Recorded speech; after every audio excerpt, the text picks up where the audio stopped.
Welcome to the third Crosby Awards, where we're going to take a look at my top 15 movies of 2024. As a busy man such as myself, I didn't get to see every single movie last year. However, this list is going to consist of the best movies that I got to see in 2024. And honestly, this year was really weird. The world of animation absolutely cooked this year, for the most part. The Best Picture nominees, well, let's just say you may not see a lot of them on this list. Honestly, I felt like a lot of the Best Picture nominees were on the weaker side compared to last year. However, I'll talk about that more when I rank the 10 nominees in my next video dropping on Oscar Day. There's only one good superhero movie. He was in the Amazon with my mom when she was researching spiders right before she died. Musicals took the world by storm, but none of them were ever gonna reach the height of La La Land. Just stop making musicals at this point, guys. You can't reach this. If you've seen the Crosby Awards before, then you know how this goes. But for the ones that are new here, let me explain the rules. I'm gonna go down the list until we get to number 1, but every 5th entry I'm gonna state my favorite aspects of film in 2024. However, things are slightly different. We have a new category or two, and also with each award, I'll list the other nominees that could have taken the prize. Alright,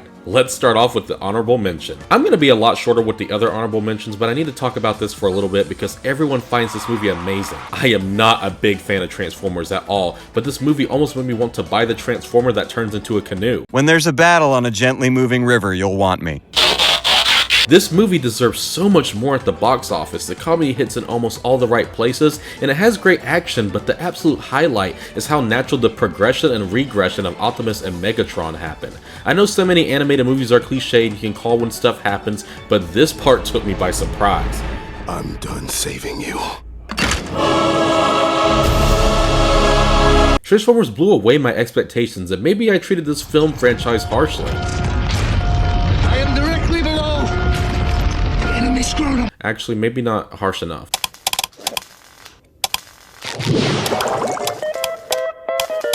Nosferatu!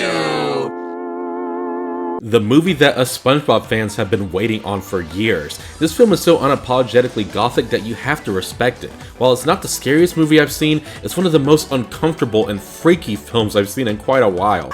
Extra emphasis on the freaky part. Civil War has some of the most loudest gunshots I've ever heard in a cinema, and for making me go halfway deaf, I have to put it on here. But on a real note, this movie is extremely intense with a powerful yet short performance from Jesse Plemons. Kingdom is better than Rise. It's not as good as Dawn and War, but still I can't wait to see what these monkeys get into next with these film's dazzling visuals, because when I walked out the theater, the movie had me like, What a wonderful day! In Challengers, Zendaya brilliantly plays a manipulative woman who is playing both sides to her love interest, while the movie simultaneously puts you on the edge of your seat while you wait for the final match to commence. The camera work for the final tennis match is insanely fast-paced and thrilling. Also, this movie really makes me wonder and ask the question that we've all been dying to know.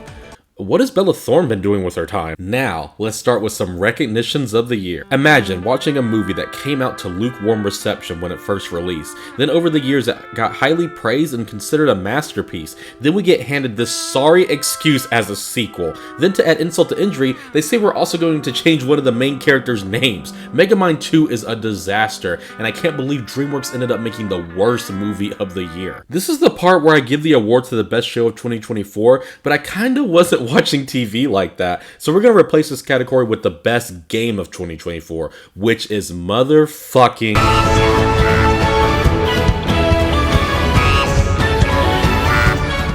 Not only does this game rival Mario with its extremely addicting platform and level design, but it's a riveting look at the history of PlayStation.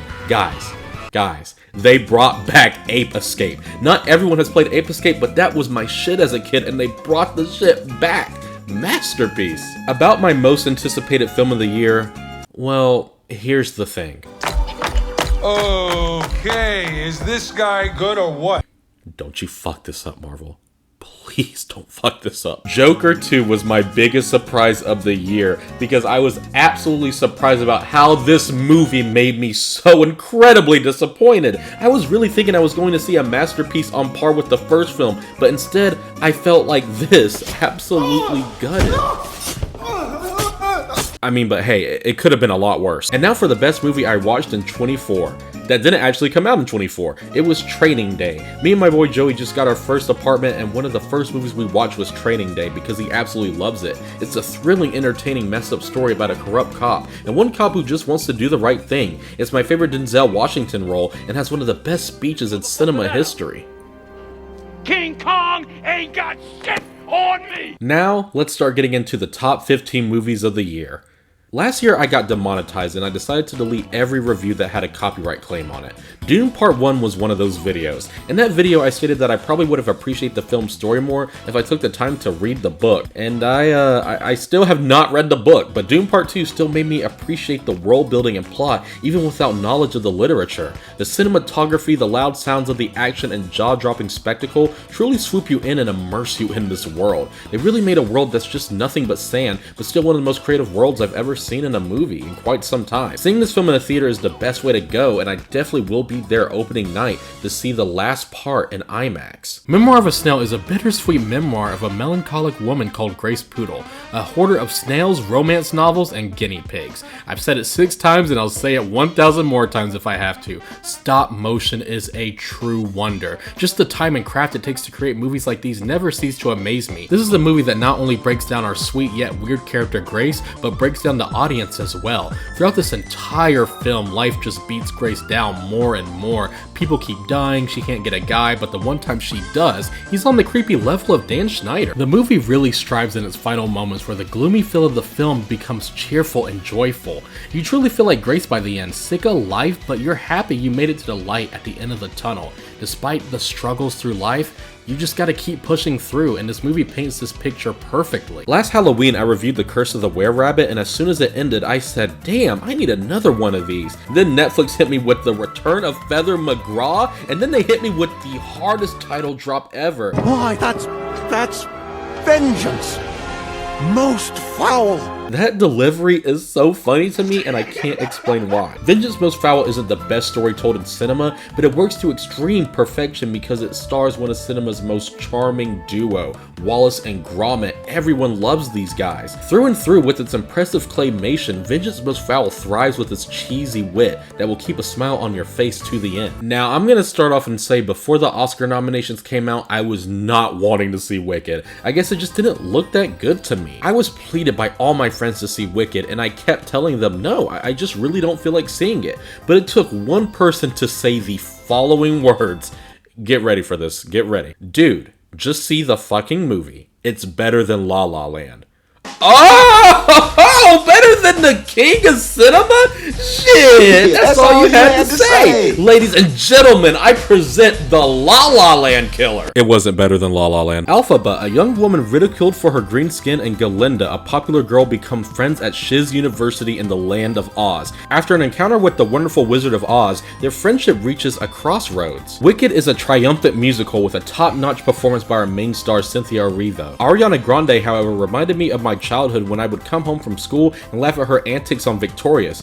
Wait, she's already did Wicked. She's truly a scene stealer, and if she won for Best Supporting Actress, I wouldn't be upset in the slightest. The only song I knew from the musical before this film was Popular, and I came out of this singing half the soundtrack. The production design and set is wondrous and whisks you away into the spectacular world.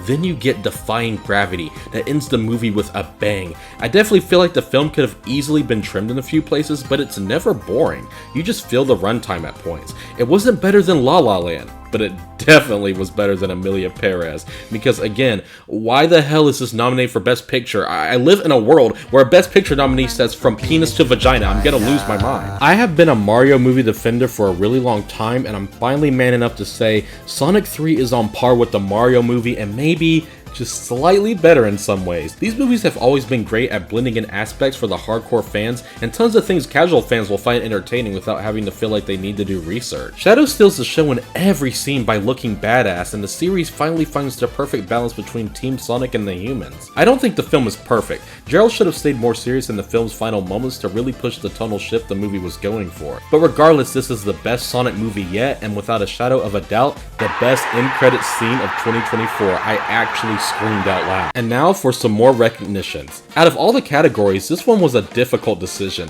I really had a hard time picking my favorite action scene this year. Sue vs. Elizabeth was extremely horrifying and bloody. Deadpool and Wolverine fighting in a Honda Odyssey is a creative blast, and I think it could be an allegory for angry sex. I take it all back. The Honda Odyssey fucks hard. Too bad you don't, Needle Dick. Well, we're just getting started, Bubba. I didn't see Furiosa sadly, but I'm sure the action there was mind-blowing. However, I'm gonna have to give it to Sonic vs. Shadow. That moment when Sonic moved the mountain, holy shit. Then every punch sends them to a new place on Earth. Like, damn, shit, I don't know what else to say. That's cool as fuck. Where is she?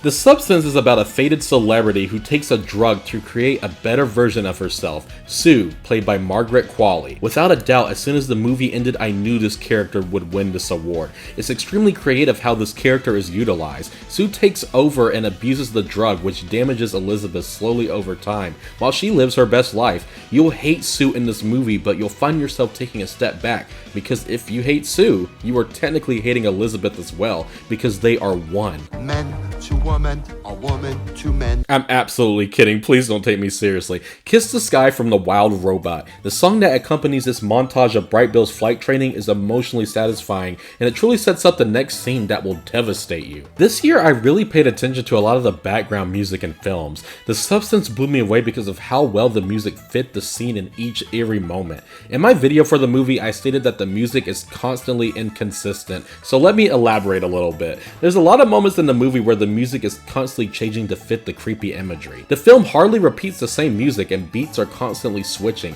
Sometimes it's loud, other times the guitar feels like a string is missing. Almost every piece of the score is unique from the last scene. Even though all in all the music still captures that haunting vibe that is unraveling the vileness you are expected to see. The Substance. God, the movie's practical effects is so engaging with every moment.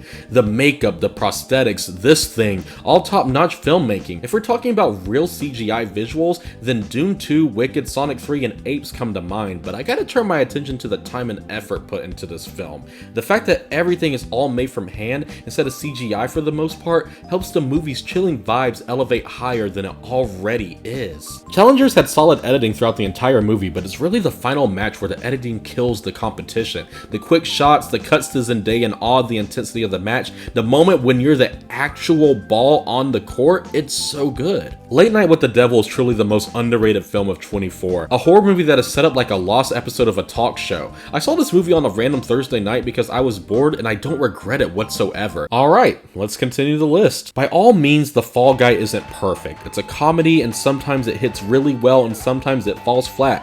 However, this is a blast of a movie that shines light on one of Hollywood's underlooked aspects, stunt doubles. The people who have to train and push themselves hardcore to do dangerous stunts that the main actors aren't prepared to do. Stunt doubles are equally as important as the actors who have top billing. The Fall Guy is an entertaining good time and a beautiful action-packed tribute to the stunt doubles and the hard work they put in. The MCU is dying, it's declining, blah blah blah. We know, I've said it many times, but Deadpool and Wolverine revived tons of energy into this long-running franchise. This isn't some deep artistic film by any means, but it gave me the comic book fun aesthetic that I had been missing in the MCU. It also pays tribute to the strange beast that was the Fox superhero films. Not only that, but I think it's the funniest MCU film. We all know the MCU sometimes, their jokes can be, well... Bruce.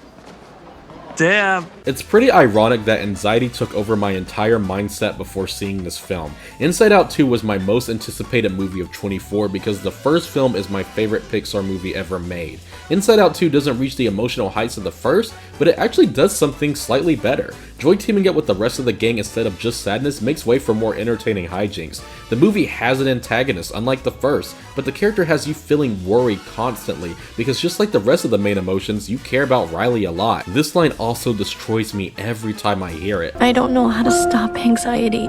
Maybe this is what happens when you grow up. You feel less joy.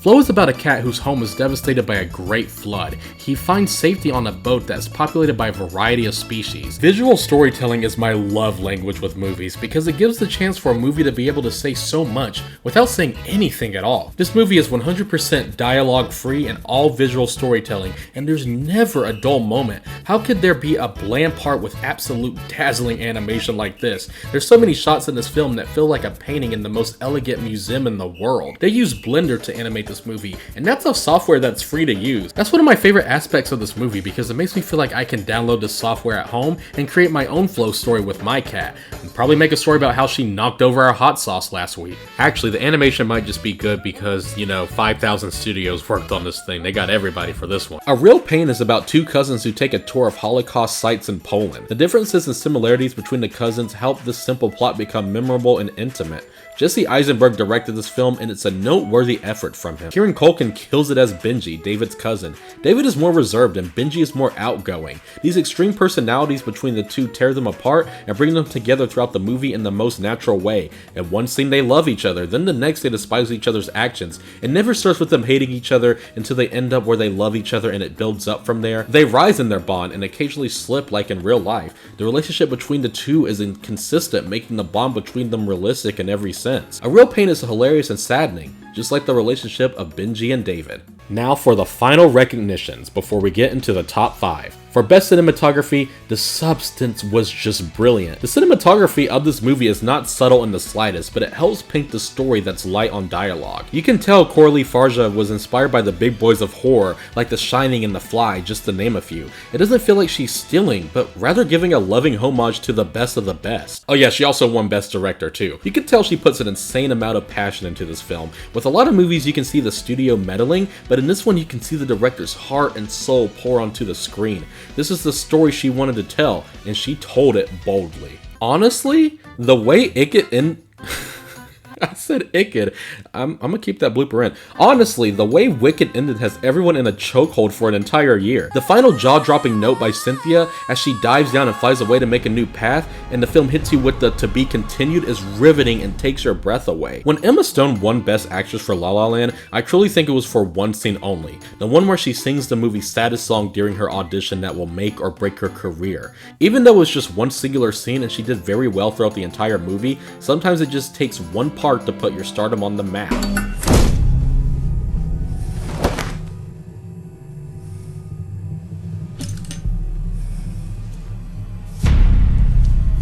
This scene was Demi Moore's scene. Her mental breakdown before going on a date because she keeps comparing herself to Sue has been engraved in my mind since I saw the movie. It's spine-chilling. My favorite types of roles are the one where the actor completely slips into the role so well that you can't tell if they are acting. It's just like you're almost watching a reality TV show like the classic Floribama Shore. Honestly, the only reason I mentioned that is some of my friends know I started watching it. It's not my type of TV show, but it's a huge guilty pleasure. No! No! He's about to turn green any second. Anyway, Coleman Domingo is this type of actor in Sing Sing. He completely falls into this role, and while I'm pretty sure Adrian Brody will win Best Actor at the Oscars for The Brutalist, this was my personal favorite actor of last year. There's so much passion and charisma in this role because he put so much effort into it. It's so fascinating watching him at any moment in this film. Even when he eventually breaks down, it's definitely not the most tragic thing I've seen on screen, but you'll definitely feel his emotion because of how outstanding the acting is from him. Alright, top 5, here we go. Out of all the Best Picture nominees, I'm Still Here was the hardest film to find. The journey to get to it was worth it because this is one of the best and saddest films of the year. It stars Fernanda Torres, a mother and activist coping with the forced disappearance of her husband during the military dictatorship in Brazil. The movie's tonal whiplash is presented naturally in the story. Everything starts off wholesome, you get to see this happy family live their lives to the fullest, but the movie gives you the slight sense of skepticism. You're waiting for it all to go wrong, and when it finally does, the movie turns its happy family film into a horrifying tragedy. I really think seeing the family at its happiest to just one day have it stripped away hits like a truck because it happened suddenly. When her husband disappears, Fernanda's performance becomes one of the best of the year. Seeing her try and stay positive and lie to her kids who have no father is disheartening because she just wants to keep the happy spirits alive, because it's hard for her to pretend like everything's fine. Even when there are happy moments sprinkled throughout the film in the latter half, it gets taken away once again, and honestly, that's just life. This truly is a character study type of movie, and a really good one at that. I'm Still Here is hard to find in theaters. Hell, you might have to travel the world or some shit, but once it comes out on digital, make it one of the next movies you watch. Incorporating elements of found footage and documentary filmmaking, Late Night with the Devil follows the events of a late night talk show episode aired on the night of Halloween 1977, during which the host attempts to boost ratings by inviting an allegedly possessed girl onto the show. I honestly don't think this movie could work well without its found footage aesthetic. It really creates a huge unsettling vibe because it's like you're watching something illegal, like you went to a shady store that no one knows about to obtain this lost footage of your favorite talk show. David Dastmalchian is a powerhouse and gives a very overlooked performance. We watch a lot of horror movies that are haunting, but you know the story's elements that are portrayed are fake, so you don't think it could ever happen in real life. Because this is found footage, it makes us feel like it could be set in the real world and this could actually happen to our environment. The found footage aspect does not feel like a gimmick, but rather a way to enhance the spookiness of the story. This is the one and only horror film that has scared me to tears. There's a specific jump scare, and because of the loud sounds of the cinema, I jumped and I was so invested into the film, a singular tear just went down. This movie isn't perfect because I gotta roast it. They use AI in this movie and that's just not okay. We can't keep letting this happen, Hollywood. Stop. No more of this. God, just when I thought Emilia Perez couldn't get worse. From pianist to a Sing Sing hit me differently because of its story. The film centers on a group of incarcerated men involved in the creation of theatrical stage shows through the program. The reason this movie hits me hard is because I used to be a theater kid. It's been a really long time, so hearing the characters talk about how theater is an escape from your problems hit a big emotional chord with me. When I did acting back in the day, it really was a way to escape from the real world just for a limited time, and the movie talks about this in a delicate and profound light. There's also a line where someone talks about how their son wants to do acting, but he also works on YouTube, like maybe they were talking about me? One of my favorite things about this movie is they use real life inmates for the other characters. They're just real life inmates playing themselves, and that's so incredibly sweet to me. Sing Sing is a masterpiece and has my favorite line of 24. This shit make a nigga nervous, you heard? We don't use nigga in here. We use beloved. You feel me on that? So for the number 2 spot, I'm gonna have to go with... Some of y'all thought it was going to be number 1, huh? Honestly, I've talked a lot about The Substance in this video, and I've made an entire video about it where I express my entire feelings. It was only a couple of videos ago, and I'll put it on the screen at the end of this one if you want to hear my thoughts. The Substance is a body horror unlike anything I've seen. It's the best movie out of the 10 nominees this year. We never see horror movies get nominated for anything, so this is a huge achievement. But hold on, give me a second. I wanna show you guys something cool. Hold on. Okay, so I got The Substance. Ignore this. I bought that at Dollar General, whatever. It was only $4. But so when you open this, you so you have Elizabeth on the Blu-ray disc, and then you have Sue on the 4K. And 4K is the better format. Kind of like how Sue is the better version of Elizabeth. Masterpiece. They even cooked with the disc. A certain studio made the worst movie of the year and then said, fine, we'll do better. They knocked it out of the park with The Wild Robot. It's so easy to think that Disney is the biggest juggernaut in animation, and honestly, they are, but DreamWorks has always been the one to take the most dares and is the most versatile. The Wild Robot tells an extremely heartwarming tale about a robot finding its humanity and emotion when she has to look over a gosling. The movie's heartwarming moments put you in a chokehold and never lets go until the end credits roll, where you are left sitting in tears from how sweet the film is. Many times DreamWorks lets the comedy overthrow the sentimental moments in their movies, but here, it's all balanced out. The animation is stellar and so many shots could be framed. So many shots and little things that paints the picture on how much love was put into this movie. The scene where Bright Bill tells Roz off, her eyes slow down like she's processing the emotions. You're not my mom. Little things like that say so much about the passion put into this movie. But I want to talk about something. You come to my channel to listen to me review certain things, make stupid jokes and stuff like that. I don't like to put my personal business out on my channel like that, but I want to get this off my chest in a really simple way. I had someone in my life who told me they would get me this movie for me when it released. Everyone who knows me personally knew this was my favorite film of 24. well, life happens and, you know, you lose people. And I didn't even feel like buying the movie for myself because I felt like it would hurt. Christmas came around and my roommate gifted the movie to me and I started crying from happiness. For a bit there, my emotions were nothing but sadness, and to finally cry over something that made me truly happy like this movie helped me in a lot of ways. That just shows how much this movie means to me. The Wild Robot is my favorite movie of 2024 and one of the best gifts I've ever received in my life.